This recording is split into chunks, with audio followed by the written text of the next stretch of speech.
அஸ்ஸலாமு அலைக்கும் வரஹ்மத்துல்லாஹி வபரகாத்துஹு. இன்னைக்கு நம்ம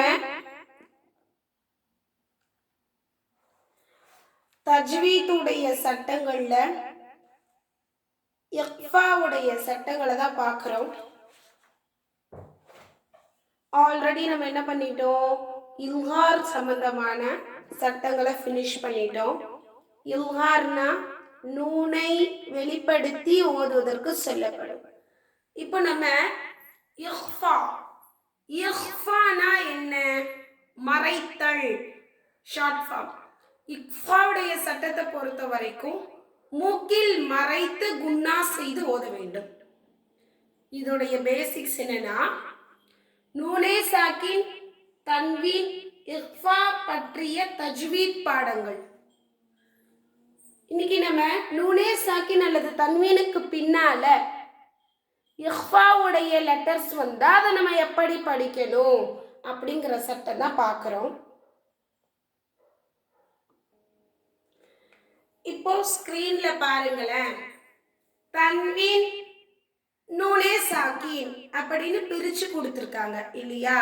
இப்போ தன்வீன்னா தோ ஜபர், தோ ஜேர், தோ பேஷ். நூனே சாக்கின்னா ஆல்ரெடி என்ன சொல்லியிருக்கேன், நூனுக்கு மேல சுக்குன் வந்துச்சுனாலே அது என்னது, நூனே சாக்கின். இப்போ நம்ம நூனே சாக்கினுக்கு பின்னாலையும் இதே போல தன்வீனுக்கு பின்னாலையும் வரக்கூடிய குறிப்பிட்ட சில லெட்டர்ஸ் வந்துச்சு அப்படின்னா அதை நம்ம இஹ்ஃபா செய்து ஓத வேண்டும். இஹ்ஃபானா என்ன, மூக்கில் மறைத்து குன்னா செய்து ஓத வேண்டும். இப்போ பாருங்க, நம்ம இல்ஹாருடைய எழுத்துக்கள் ஃபர்ஸ்ட் பார்த்தோம் இல்லையா? அது மொத்தம் எத்தனை, 6. சரியா? இல்ஹாருடைய சட்டம். இது இஹ்ஃபாவுடைய சட்டம். அடுத்து இஹ்ஃபாவுடைய எழுத்துக்கள் மொத்தம் எத்தனை, 15 எழுத்துக்கள் ஆகும். சரியா? அந்த 15 எழுத்துக்களையும் நம்ம என்ன செய்யணும், மனனம் செய்யணும். என்னென்ன லெட்டர்ஸ் பார்க்கலாமா? கூடவே சொல்லுங்க.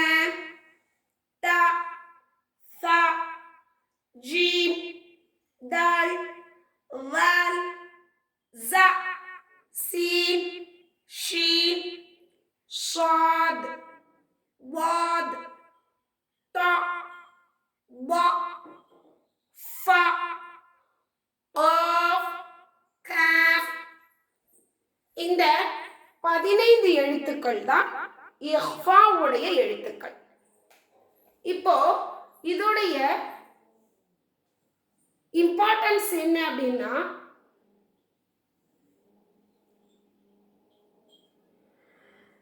நூனே சாக்கின் அல்லது தன்வீனுக்கு பின்னால இந்த இஹ்ஃபாவுடைய 15 எழுத்துக்கள்ல ஏதாச்சும் ஒன்று வந்தாலும் நூனே சாக்கின் உள்ள நூனையும் தன்வீன் உள்ள நூனையும் மூக்கில் மறைத்து குன்னா செய்து ஓத வேண்டும். இது இஹ்ஃபாவுடைய 15 எழுத்துக்கள் சட்டம். இப்போ நான் உங்களுக்கு இந்த இஹ்ஃபாவுடைய சட்டத்தை இப்போ சிங்கிளா நம்ம காமிச்சோம் இல்லையா?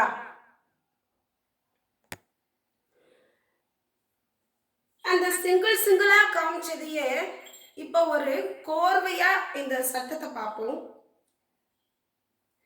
இஹ்ஃபாவுடைய சட்டம் சொல்லுங்க அப்படின்னு ஓரலா கேட்டா நீங்க இதை தான் புரிஞ்ச மாதிரி சொல்லணும்.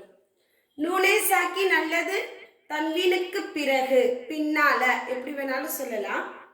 இஹ்ஃபாவுடைய 15 எழுத்துக்கள்ல ஏதாவது ஒன்று வந்தாலும் நூனே சாக்கின் உள்ள நூனையும் தன்வீன் உள்ள ஒரு நூனையும் என்ன செய்யணும், ஒரு அலிஃப் அளவுக்கு தான் மூக்களை மறைச்சு ஓதணும். எப்படின்னா, உதாரணத்துக்கு பாருங்க, ஒரு அலிஃப் அளவுனா என்ன அப்படின்னு யோசிப்பீங்க இல்லையா?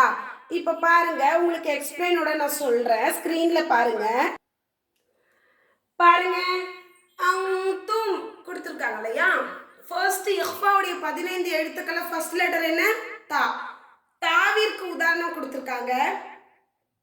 நூனே சாக்கினுக்கு பின்னால என்ன கொடுத்துட்டாங்க, இஹ்ஃபாவுடைய 15 எழுத்துக்கள்ல ஒன்று தா வந்திருக்கிறதால நூனே சாக்கின் உள்ள நூனை மூக்கில் மறைத்து குன்னா செய்து ஓத வேண்டும். இது ஒரு அலிஃப் அளவுக்கு தான் நம்ம அழுத்தணும்னு சொல்லியிருக்காங்க.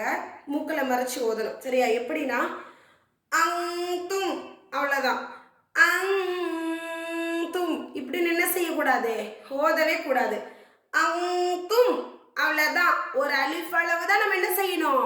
மூக்கில் மறைச்சி ஓதணும். அதை தான் நமக்கு அங்கே எக்ஸ்பிளைன் கொடுத்துருக்குறாங்க. இப்போ இதில் சட்டம் எப்படி சொல்லணும் அப்படிங்கிறதையும் பாருங்களேன். அலிஃப்க்கு மேலே ஜபர் கொடுத்துருக்காங்க. இது ஹரக்கத் சட்டம். நீட்டியோ தெளிவில்லாமல் ஓதக்கூடாது. அலிஃப் ஜபர் அ.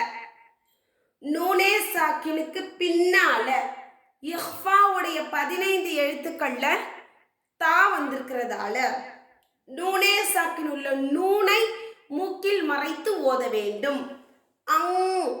அவ்வளோதான், சிம்பிள். அடுத்து நீங்க ஆட்டோமேட்டிக்கா என்ன சொல்லுவீங்க? தாவுக்கு மேல பேஷ் கொடுத்துருக்காங்க. இது ஹரக்கத் சட்டம். நீட்டியோ தெளிவில்லாமல் ஓதக்கூடாது. தா பேஷ் து. மீம்க்கு மேல சுக்குன் கொடுத்துருக்காங்க. இதை முன்னாடி உள்ள எழுத்தோட சேர்த்து ஓதணும். அங்தும் இவ்வளோதான். இதான் இஹ்ஃபாவுடைய சட்டம். இப்போ நூனே சாக்கினுக்கு எக்ஸ்பிளைன் கொடுத்தாச்சு. தன்வீனுக்கு பார்க்கலாமா? இதே தான். இந்த நூனே சாக்கின் தன்வீனுக்கு பின்னால இஹ்ஃபாவுடைய 15 எழுத்துக்கள்ல எந்த லெட்டர்ஸ் வந்தாலும் நம்ம இந்த சட்டத்தை தான் ஃபாலோ பண்ணணும். மூக்களை மறைச்சு தான் ஓதணும். அடுத்து தன்வீனுக்கு எக்ஸ்பிளைன் பாருங்களேன். பாருங்க. நஃப்ஸின் தாஇகத்து. இப்போ இதுக்கு சட்டம்